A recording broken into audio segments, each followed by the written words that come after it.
I would like to welcome you to today's webinar, Business Aligned IT, Empowering IT to Influence Business Outcomes. My name is Arlene Itori, and I'm a webinar coordinator for the Outsourcing Institute, and it is our pleasure to be the co-host of today's event with HCL. I'll be working in the background to help answer any technical or general questions that you may have. But before we begin, I'd like to quickly tell you about a few tools that you'll be able to use throughout today's session. First, we encourage you at any time during the presentation to submit your questions to today's speakers. To do this, click on the questions box, type your question in the space provided, and click on the Submit button. During today's presentation, we'll be asking poll questions to get to know you better and to help ensure that the content is relevant to your specific needs. When the poll appears, be sure to select the answer that best fits each question. Today's webinar is being recorded. You will be receiving a follow-up email in approximately 2 days, which will include a link with today's recorded webinar and presentation slides. The webinar recording and the presentation slides will also be available at outsourcing.com. Now I'd like to introduce our speakers today. First, we have Paul Pinto. Paul is Managing Partner of Sylvan Advisory, and Paul will be moderator for today's webinar. Paul, would you like to say a few words? Yes, thank you, Arlene. Hi, folks. My name is Paul Pinto. I've been doing a number of these webinars, serving as the illustrious Master of Ceremonies. By way of qualifications, I've got around an ever-growing 28 years of experience in the field, the last 10 years of which I've spent acting as an advisor to both the buy side and the sell side. So by virtue of the experiences, I've got kind of a unique position sitting in the middle of these equations, and I've spent a lot of time doing IT outsourcing work. Thanks, Arlene. Thank you. And also speaking and doing the presentation today is Vijay Balasubramanian. Vijay is Vice President and Global Head of CPG and eCommerce for HCL America. Vijay, would you like to say a few words? Sure. Thanks, Arlene. This is probably the 22nd year of my experience in this field of IT services. Last 11 years as a service provider, and prior to that I was a CIO of a manufacturing organization. So been on both sides of the table, seen implementing IT solutions all through, and would love to share my thoughts in today's presentation. Thank you, Vijay. Now I'd like to say a few brief words about the Outsourcing Institute if you're not familiar with us. The Outsourcing Institute has a network of over 70,000 outsourced professionals. OI is a good source of information, advice, and best practices on outsourcing. We offer training through OI University, as well as we have an RFP builder and related tools. We also have a sister company called CMS where we can recruit outsourcing professionals. We just wrapped up our fall roadshow, and early next year we'll be announcing dates and locations for our spring roadshow. We also have a new RPO channel that you could check out on our website. And if you're interested in sponsorship and new business development opportunities and programs, please let us know. You can visit us at outsourcing.com. So now I'd like to turn it over to Vijay to begin the presentation. Thank you, Arlene. In today's discussion, I'm going to talk about a little bit about HCL and what we do, and talk about what are the trends, the mega trends in sourcing field today, and what has been our response to those trends. And I'm going to illustrate that with a case study where you can understand, in addition to the scenarios that I will be presenting. So the next slide talks about HCL, as a quick snapshot. We are a $6.2 billion IT services and consulting organization operating in 32 countries with a little over 88,000 people globally. The next slide talks about how we are a matrix organization with industry-focused go-to-market and services-focused horizontals. Our largest industry vertical is manufacturing, followed by financial services. The fastest growing vertical are CPG and retail, healthcare, and energy utilities. And our largest service offering is in applications. Over 50% of our revenues come from applications, and 25% comes from infrastructure services. This shows, that we have a lot of engagements where our customers have trusted HCL to provide integrated applications and infrastructure services, which is one of our sweet spots.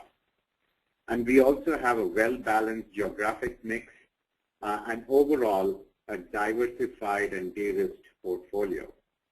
The next slide talks about our full suite of services. With the large acquisition that we did in 2008 of Axon Consulting, HCL now has the capability to provide end-to-end services from true transformational consulting to operations management and business process outsourcing.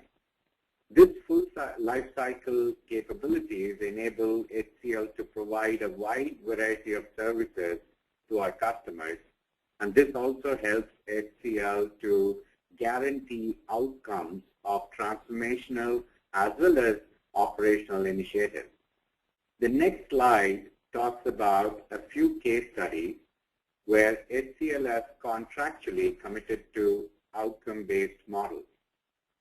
The first case study is where HCL is committed to IT intensity, which is the cost of IT spend as a ratio of customers' revenue. So if the customer's revenue dips, we have to drop our charges for IT services as well. So that's the kind of an outcome commitment that we have contractually signed. In the second case, it's a different case study where HCL invested in the product development along with a large aircraft manufacturer, and part of our payment was linked to the revenues generated from the actual sale of the aircraft. We've been able to do these outcome-based contracts primarily due to the strength of our technical development capabilities as well as project management capabilities, which eventually comes from our diversified employee base. If you see the next slide, that talks about how our employee base has grown with local populations and rebadged employees around the world. Over 8,000 rebadged employees bring very strong domain strength as well as rich technology and operational strength. Such a wide variety of local experts coupled with a very strong global delivery centers has created magic in superior client satisfaction. The next slide talks about is a representative of one of our service lines being compared with our competitors, and this is from the Forrester Wave for SAP service providers released in April of 2011. So that kind of completes an overview of who we are as an organization. And based on the research done by us, industry experts, and the feedback from our customers, we have formulated what we call as mega trends in sourcing. So the next slide talks about the 5 mega trends in IT outsourcing. And first of all, most clients are looking for outputs and not just inputs anymore, and also business benefit-led contracts. And they all want value, and the value of every customer is defined differently. Secondly, technology investments are being looked at based on business competitiveness. That is basically ability to generate differentiation in their business, either to increase revenue or to cut costs. With increased digital convergence happening in the marketplace today, technology if it's used correctly, can provide key competitive advantage. That surely increases the complexity on one hand, but new technologies available on the cloud tends to decrease the complexity. However, it does create a complex landscape that requires new skills and new skill base. However, the new skill base with the new generation employees coming into the organization, they do not follow the traditional command and control model. Hence, a new way of employee management is needed that needs to be adopted by most organizations. And for those of you who are attending this webinar, you should read a book called Employee First, Customer Second by Vineet Nair that talks about the transformational modern management philosophy revolved around employees. And that's being widely taught as case study at Harvard Business School and London Business School, etc. The fourth trend is globalization, and most of us are aware of economic crisis all over the world, saturated markets, emerging markets, and new forms of protectionism may come in. And the fifth trend is around innovation. We all know how social networking has started dominating our lives, and people are being influenced on their product decisions, day-to-day decisions, not based on advertisements they see on television or they hear on radio, but more based on peer-to-peer recommendations on Facebook, Twitter, etc. So moving on to the next slide, in a nutshell, we are talking about IT cost reduction alone cannot be the focus.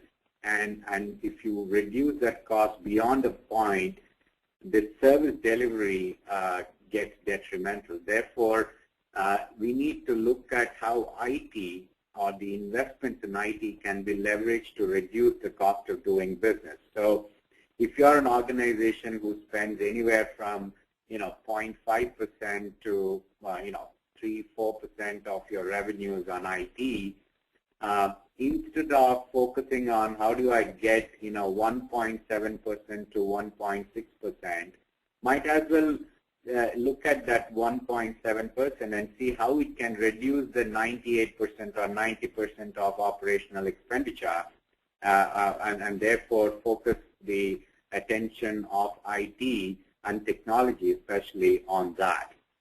But one cannot reduce the cost of doing business without understanding business processes and the heart of what's happening in the organization and how whatever IT that has been implemented is enabling those business processes.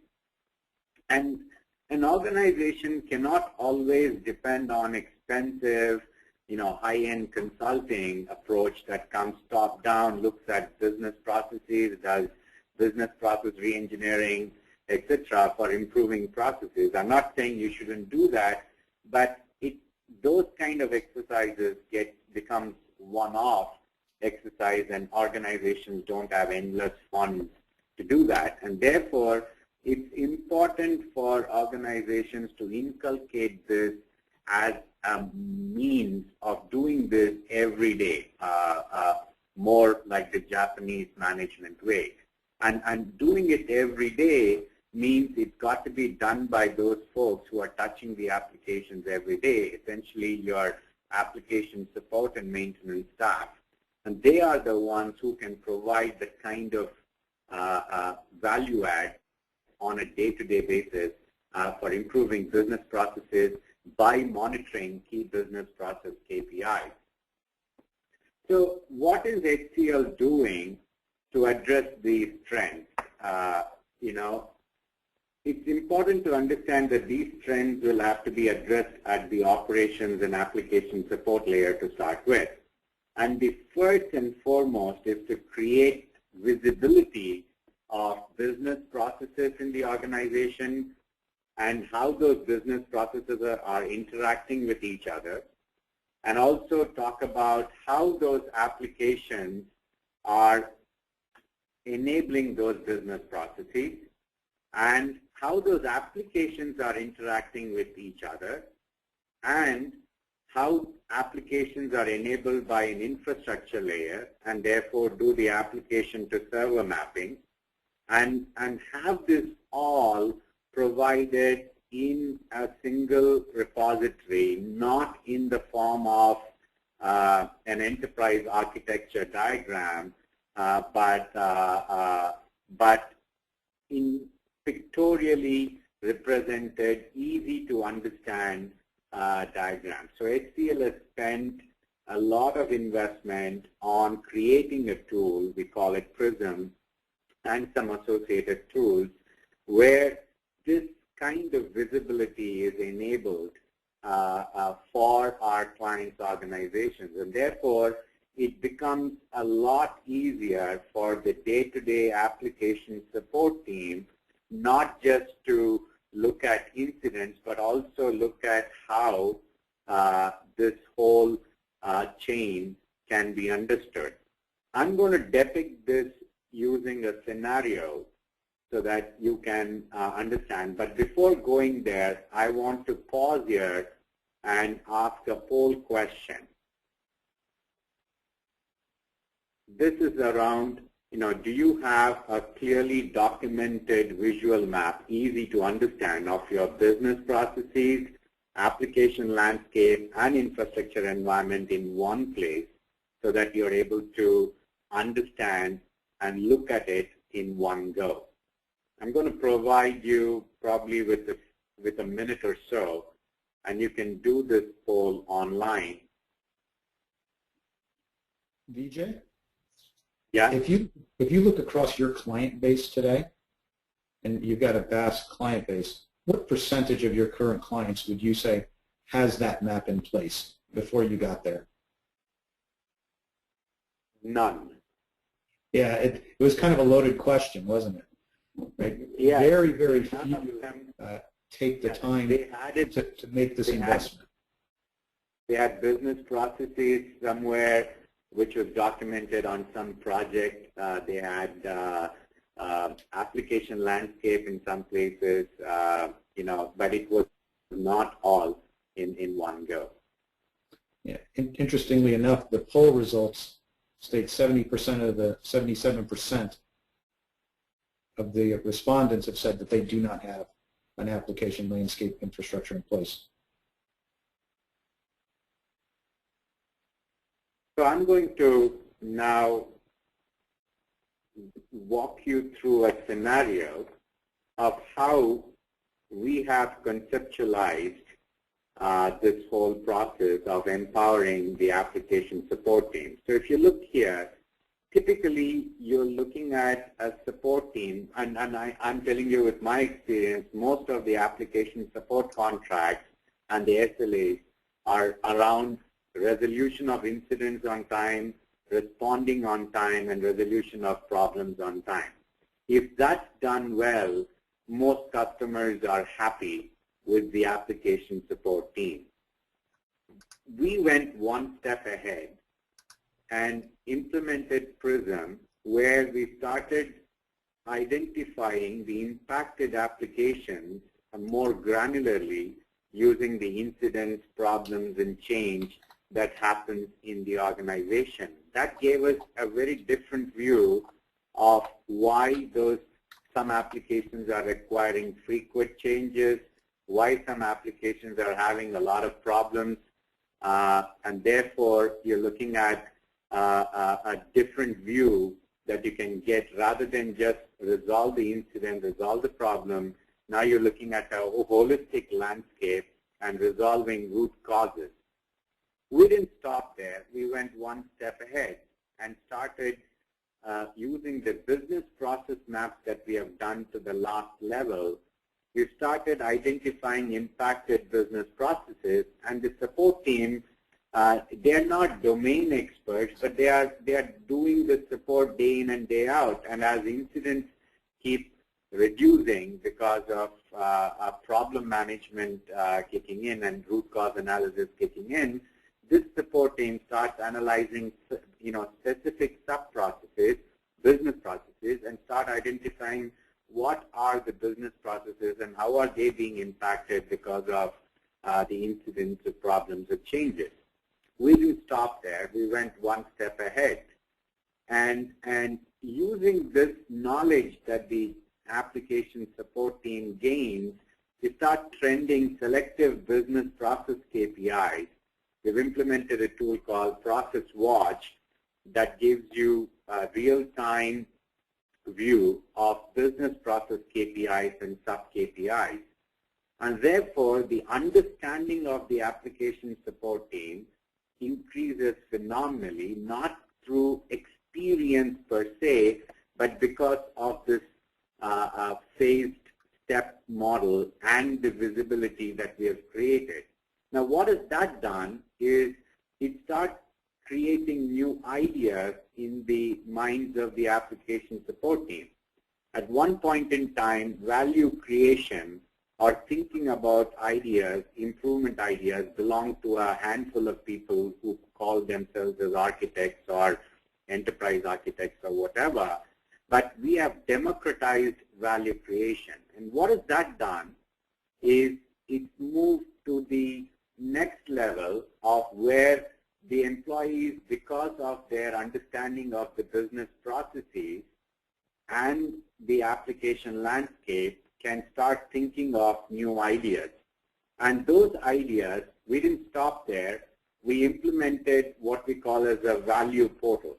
And those ideas get captured in value portal. These could be small little ideas to very large ideas where the application support team, they enter these process improvement ideas, business process improvement ideas. It could be IT landscape simplification ideas. And they analyze it with industry benchmark or customer-driven benchmarks.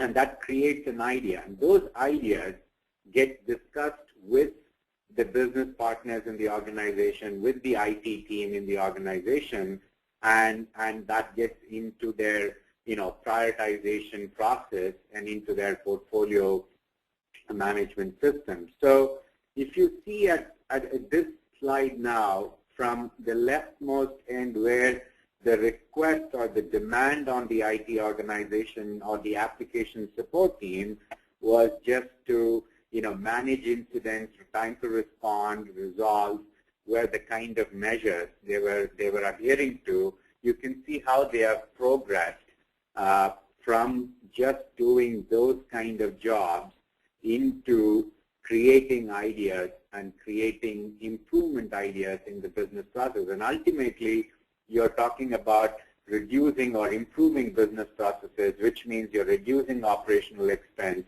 which I talked about, using the IT investment in reducing that 90–95% OpEx. The next slide is going to talk about a similar scenario, but over a period of time. So if you look at managed services or traditional managed services, which I'm calling as a scenario one, I'm talking about same customer. You can take any customer. I'm just giving this as an example. And the same support person. End of the day, in scenario one, this support person walks home after working for 8 hours, 9 hours, happy because he or she has resolved 200 or almost 200 incidents during the day, or whatever be the number of incidents. And the measure of success was time to respond and time to resolve those incidents per se. And now, if you take the tools that I spoke about, implement PRISM, implement root cause analysis tool, implement business processes, visual representation, you're talking of now slide 2 or scenario 2, where we're talking about a managed service 1.0 scenario where the focus is heavily on root cause analysis and IT cost reduction. Therefore, the same support person now has resolved a lesser number of incidents because more root causes are being resolved, so a lesser number of incidents are there in the system. And walks home happy because he or she has solved some root causes, solve the problems. And the measure of success here is, of course, time to resolve those problems, number of root causes removed, and dollars saved in IT operations. Now, let's look at a transformation happening in scenario 3, where the understanding of the business processes has improved a lot. The value portal tool has been implemented. So you're looking at a managed service 2.0 where the number of incidents have further reduced. That means more time for the application support team to focus on understanding business processes, documenting them even better, and implement the identified value creation ideas. So the measure now moves into number of root causes removed and percentage of value ideas implemented. So the same person walks home happy after working for 8 hours, happy that, resolved a few incidents, but very happy that a lot of their ideas have been implemented and they get rewarded. In HCL, we reward employees whose value ideas have been implemented. Now, if we extrapolate this situation to a scenario 4, we're now talking of true transformation, where you're talking about the measure of success being the percentage of value ideas implemented. Now, what happens when you implement those value ideas? Some of those ideas are reducing business process cycle time, improving the response time of the business processes, which means you're talking about dollars saved in business operations. So the same support person walks home happy because he or she is monitoring business process KPIs and looking at the needle moving. So if an example would be an organization which has an out-of-stock situation or availability of their product in a retail store is at 92%, and the person walks home happy because that needle is moved to 92.5%. So now you see the dramatic transformation between scenario 1 and scenario 4, and all through this, the customer has not paid more money for the application support. It's the same cost of supporting. So instead of forcing the application support cost to keep going down and down and down by marginal percentage, you're talking about enhancing the efficiency of the application support personnel to create value, to implement value, and look at saving costs in business operations. So this is essentially what we call as the business aligned IT when it's clubbed with Managed Services 2.0.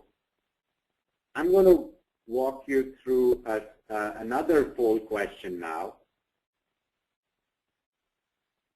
If you have outsourced your IT operations support to a partner or vendor, or have you contracted for improvements in business process SLA?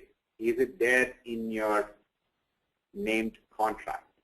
So I'm going to give you again a minute or so. Vijay, it's interesting. As an advisor, we see so many managed service contracts in the market today. ITO is obviously very popular to outsource as a managed service. And so many of them manifest, even though they're called a managed service, they manifest as time and materials billing with no SLAs. And quite often we see contracts where they talk about improvements, but there's no SLAs around improvements.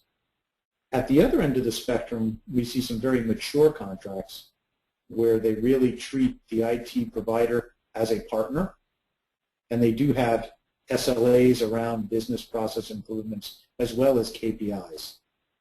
So it's almost bipolarized, but it takes a mature buyer to contract for process improvements and SLAs. Would you agree, disagree? That's true. I do agree there are, but even the most mature ones have not, unless it's a BPO kind of a contract. I've not seen an ITO contract yet that commits to business process SLAs being met. Yeah, interestingly enough, we're also seeing, ITO almost become a BPO, isn't it now? Right. Some of the that's the trend. Not BPO, I would say, but ITO focused on creating value in business. Agreed. That's an interesting poll response, 85%. Which means there is a 15% of organizations who have signed up for business process SLAs, which is very, very good. I'm now going to switch to talk about a case study. It's a large beverage organization where I'm going to walk you through what happens in a traditionally, let's say 4 years back, we were in a pure skill augmentation, staff augmentation model. The commercial model was time and material. Resource planning was done by the customer. There wasn't any defined service levels except for time to ramp up a particular skill, etc. The accountability was more around providing resources, and there was no process innovation at all. Then we moved to Managed Service 1.0, where it changed. The commercial model did change to a fixed rate, which means the cost of supporting the IT application and infrastructure landscape was committed month on month over a 5-year period. So that was committed, which is a fixed rate. The resource planning, the client provides inputs, and it's a discussion that happens. Service levels are baseline, and the accountability is on deliverables. And the process innovation is still driven by the customer or the client's needs. Now, therefore, if you summarize Managed Service 1.0, it talks about predictable costs through standard estimation methodologies. The management bandwidth of the customer is to manage the vendors. So it's a vendor management, service level management model. The gains are predominantly from cost arbitrage of labor and, of course, increased offshoring work. And the commitment is to standard IT SLAs per se. But if you take Managed Service 2.0 based on the scenario that I explained earlier, the commercial model now moves to a value-based model.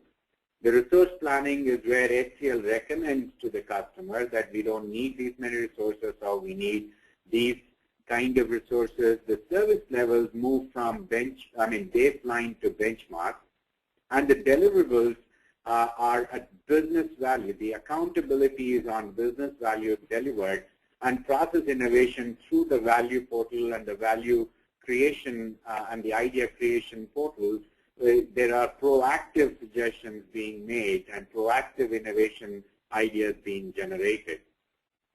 So if you compare a summarized Managed Service 2.0, you're looking at a set of characteristics which are different, which are moving from, it is still predictable. Those are table stakes, which I call, but it moves from a more defined focus on business processes, focus on measuring and monitoring business process KPIs. Arlene, if you can click one. And it's structured around delivering services that are business aligned and increased involvement in business processes. So if you compare the Managed Service 1.0 with 2.0 model, you would see that the characteristics are fairly different. There are baselines of Managed Service 1.0, which has almost become table stakes, which means meeting IT SLAs are table stakes, but you're now moving through the delivery innovation of HCL into focusing on productivity levers that reduce cost, focuses on creating knowledge management framework, and a lot of focus on freeing up customers' management bandwidth to focus on their core business rather than pure vendor management and service level management. And the whole concept is centered around development of cross-functional personnel and a very powerful knowledge base. Arden, if you move to the next slide, this talks about a sample example of what kind of measurable objectives is being done at a particular customer. You're talking about a strategic goal being reducing shrinkage, improving forecast accuracy, close distribution voids. So these are measures that keep the CFO, the CEO of an organization awake at night. And you're talking about how they can be linked to what IT capability is needed and how that is linked to business process linkage, and therefore which IT component can enable or improve which business processes and therefore improve this strategic goal. So if you click on the next one. Hey, Vijay? Yeah? We did have a question from one of the attendees. Yeah? How do you determine penalties and rewards for missing, exceeding business process SLAs?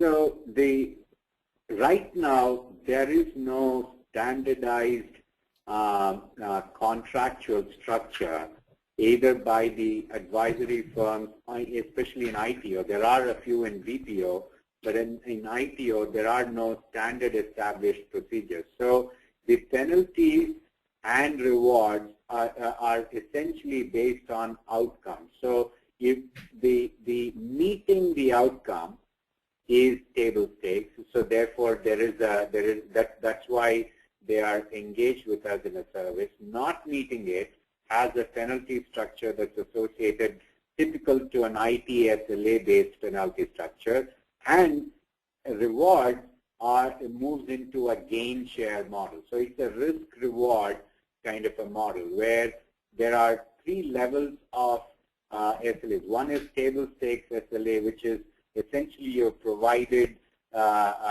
this service for an IT outsourcing, which means IT SLAs have to be met. Then there's a second level, which is how this IT is going to impact your business SLAs, and therefore there are a bunch of business SLAs that are monitored or benchmarked. And then the third one is around gain share. So improvement in OpEx. Imagine if you're spending 2% of your organization's revenue on IT and you save 1% in OpEx, you are pretty much funding 50% of your IT costs for the following year.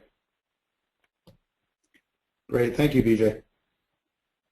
So this is how you break down a strategic objective down to business process KPIs and further down to sub-processes and identifying where are these sub-processes run in IT, what are the data elements that are available in IT to measure these, and which applications store this data, and you create a dashboard which we call Process Watch, and you extract these data and show them real-time online. So if you move to the next slide, it talks about how the whole Process Watch dashboard shows the red, amber, green model based on your organization or the customer's organization goals on these specific KPIs, and it creates alerts whenever there is based on a range that you define. It creates alerts to specific business process leaders. So you're moving from just incident management, problem management, and IT SLAs down to impacting real business process parameters. Now, this whole exercise started off with HCL's philosophy of employees first. So how do you keep an employee engaged even though he or she is doing mundane day-to-day operations management, support, incident management kind of a job.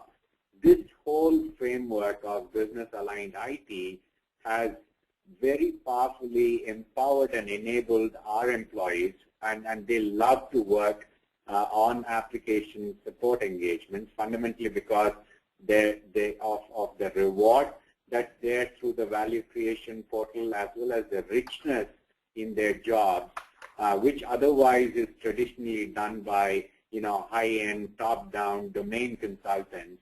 I'm not saying this will replace those kind of drastic business innovation that you need to do. This talks about how you inculcate business innovation, process innovation in your day-to-day application management services. And therefore, the strong beliefs, to summarize, about HCL are in these three core values. You're talking of employee first, and therefore the management enables and empowers employees so that they can create value for the customers. And this whole process of signing up front on an outcome-based contract talks about the trust the customer develops with HCL, because we are transparent and we are being flexible. And the third is the entire focus on value centricity rather than volume centricity. So you would see in some of our, or quite a few of our contracts, we don't hesitate to cannibalize our revenues because we are focused on value creation for the customers. And that's pretty much what I wanted to talk today, and we can open up for Q&A now.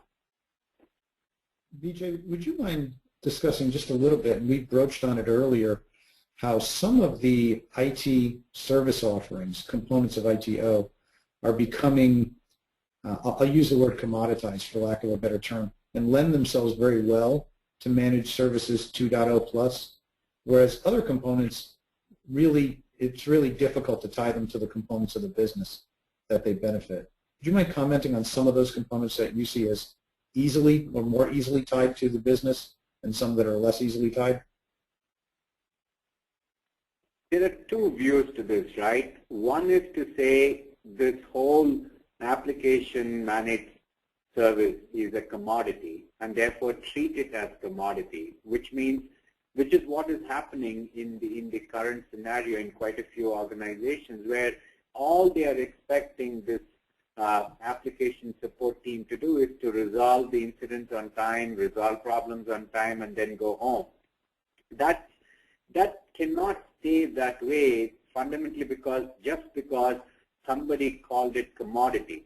And if you look at a CFO who is spending 2% of revenue on something called commodity, in today's world, CFOs want, for every penny being spent, they want some business value. So the one school of thought is to treat this application support as a necessary evil and therefore commoditize it and keep pushing the cost down and down and down.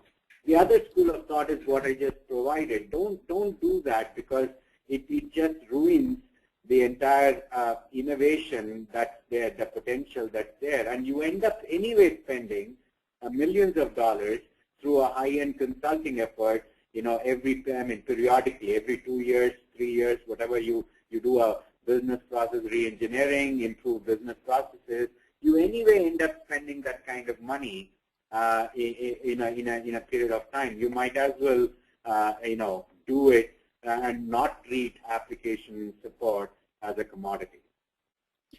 So Vijay, what do you think about testing services moving into that managed service 2.0 plus kind of range? What services, Bob? Testing, specifically testing, if you extract testing out of application development.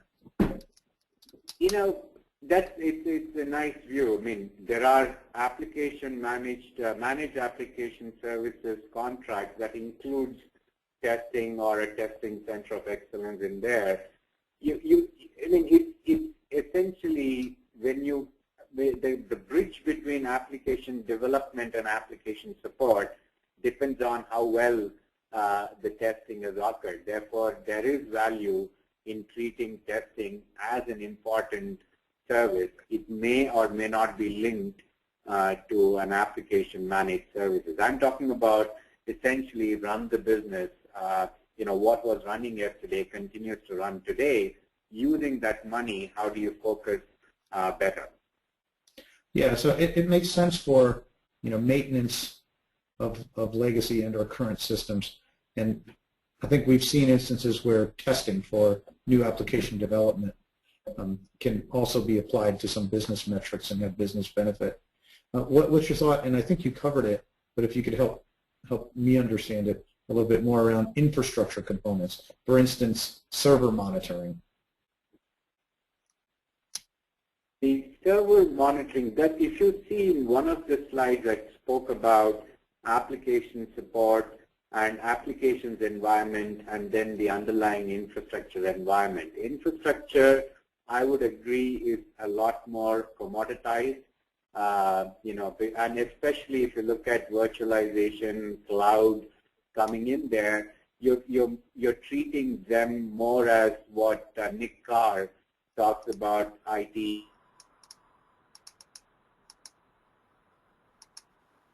Yeah, that's interesting. And then if you could, I know we're getting near the end, I did want you to comment a little bit about the convergence of ITO and BPO as it comes together around impacting the needs of the business.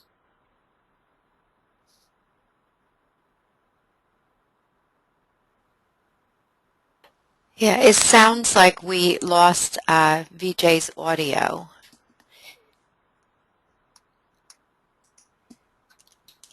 Okay, while he's dialing back in, perhaps I'll comment a little bit from the perspective of an advisor. We're seeing many buyers who are being, I'll say are being forced into adapting a posture where they have to justify an IT expenditure. And they're leveraging really the hype of the BPO industry and starting to tie ITO and BPO together. So we're seeing this convergence in the market as IT-centric services are able to be understood in terms of business need for them to be wrapped into BPO efforts. And I'll give you an example of where we've seen finance and accounting outsourcing efforts, HR outsourcing efforts, legal process outsourcing, recruitment process outsourcing. I could go through the litany of them, where the business will outsource the function, but they'll also outsource the support of the associated IT system to include customization and ongoing maintenance of both the application, be it homegrown or purchased, and the associated hardware. So to essentially put the whole business process into the cloud and then come back with a per transaction cost associated with it. So it really is the kind of ultimate extension of a combination of ITO and BPO to be business-enabled IT. And we're seeing more and more of that on a daily basis. But it's a real savvy buyer who can contract for that, and it's a savvy seller who's got the ability to deliver against those kind of services. Arlene, why don't we go ahead to the next slide? Okay, I just want to check. Vijay, were you able to rejoin? Okay, I think he had some. Okay, next slide.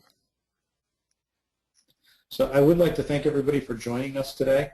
Hopefully you appreciated some of the messages Vijay was delivering and appreciate the wealth of knowledge possessed by both HCL and Vijay, because he has sat on both sides of the fence. I think you'll get an opportunity to review the presentation in more detail through the outsourcing.com website.